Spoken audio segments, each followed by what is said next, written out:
اور پھر وہیں کھڑے کھڑے حسان نے رحمت عالم صلی اللہ علیہ وسلم کی پہلی نعت پڑھی، اسلام سے بھی پہلے، ابھی اعلان نہیں کیا اسلام کا، پہلے نعت پڑھی۔ فرمایا لما رأیت انوارہ سطعت، اے کاش کہ آپ عربی سمجھتے تو پھر آپ کو لذت ملتی۔ لما رأیت انوارہ سطعت وضعت من خیفتی کفی علی بصری خوفا علی بصری من حسن صورته فلست انظره الا على قدری فروح من النور فی جسم من القمر کحلیۃ نسجت بالانجم الزہری۔ گویا حسان نے کہا، گویا کہ ترجمہ نہیں ہو سکتا، گویا کہ حسان نے کہا کتنے نادان ہو تم، ابلیس کے غلام ہو تم، جاہلوں کے امام ہو تم، مجھے محمد میں عیب تلاش کرنے کے لیے بھیج بیٹھے۔ ارے نادانو، میں گواہی دیتا ہوں کہ محمد میں عیب ہونا تو دور، اللہ نے عیب کو محمد کے قریب سے بھی نہیں گزارا ہے۔ گویا کہ حسان نے کہا محمد کو دیکھ کر مجھے تو یوں لگتا ہے جیسے 14ویں رات کا چاند سنہری پوشاک پہن کر فرش زمین پر چلتا پھرتا نظر آتا ہو۔ گویا کہ حسان نے کہا، ہائے شاہ جی یاد آ گئے، ابا جی یاد آ گئے۔ فرمایا یہ عمامہ کی سجاوٹ، یہ جبین روشن، صلی اللہ علیہ وسلم۔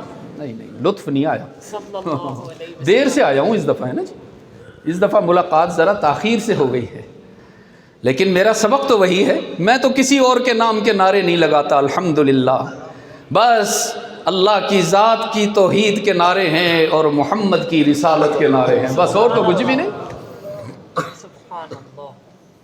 ایک اور خوش نصیب یاد آیا مجھے، فرمایا ایسا معطل ایسا معنبر صلی اللہ علیہ وسلم، یہ تو ساتھ پڑھیں گے نا میرے، ہاں تھوڑا سا آپ بھی میرے ساتھ شامل ہو جائیں نا۔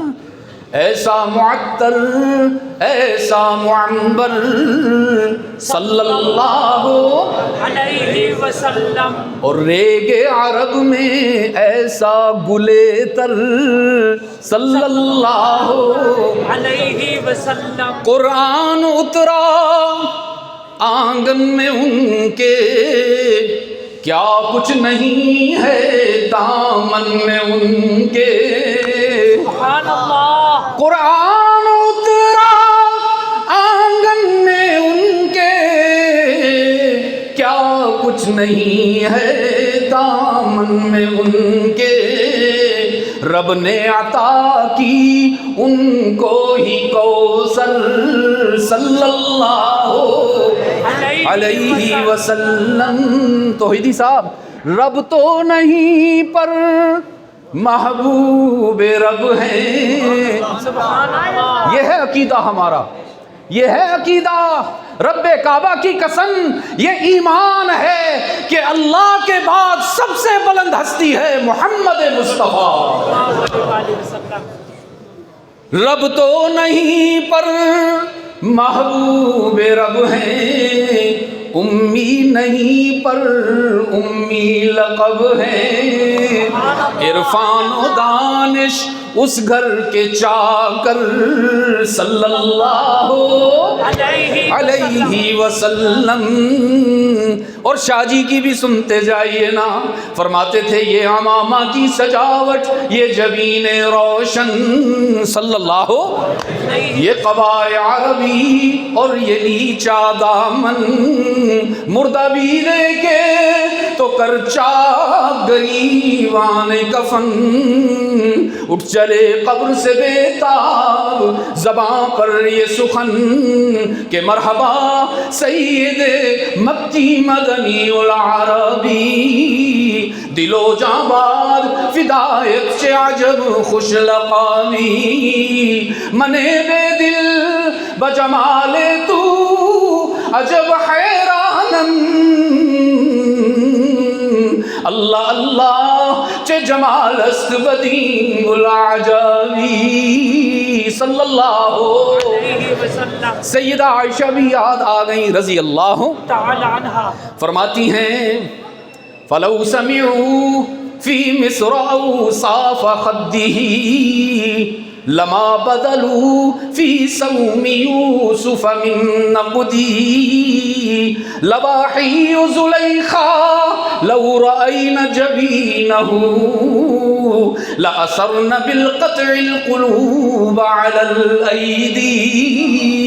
ام المؤمنین فرما رہی ہیں سیدہ عائشہ رضی اللہ تعالی عنہا، کتنے نادان تھے وہ لوگ جو مال و دولت کو لے کر مصر کے بازار میں یوسف کو خریدنے آ گئے۔ اے کاش کہ انہوں نے میرے آقا کے حسن و جمال کے تذکرے سنے ہوتے تو کبھی اپنا مال یوسف کو خریدنے میں استعمال ہی نہ کرتے، انتظار کرتے کب محمد آئے گا ہم اس کو خریدیں گے۔ سیدہ فرماتی ہیں کتنی نادان تھی وہ مستورات، کتنی نادان تھی وہ مستورات جنہوں نے یوسف کے حسن سے متاثر ہو کر اپنے ہاتھ کاٹ ڈالے۔ رب کعبہ کی قسم اگر وہ میرے محبوب کے جمال جہاں آرا کا نظارہ کرتی تو ہاتھ کیا ہوتے ہیں اپنے دلوں پر چھریاں چلا لیتی، صلی اللہ علیہ وسلم۔ ایسا محبوب اللہ نے ہمیں عطا فرمایا، ایسا محبوب کہ حسان ابن ثابت رضی اللہ تعالی عنہ نے یہ اشعار سنانے کے بعد مشرکین مکہ سے فرمایا تم سب گواہ ہو جاؤ، اشہد ان محمد الرسول اللہ۔ آج کے بعد حسان کی جان بھی محمد کے لیے ہے، حسان کا کلام بھی محمد کے لیے۔ ایسا نبی اللہ نے ہمیں عطا فرمایا عزیز دوستو۔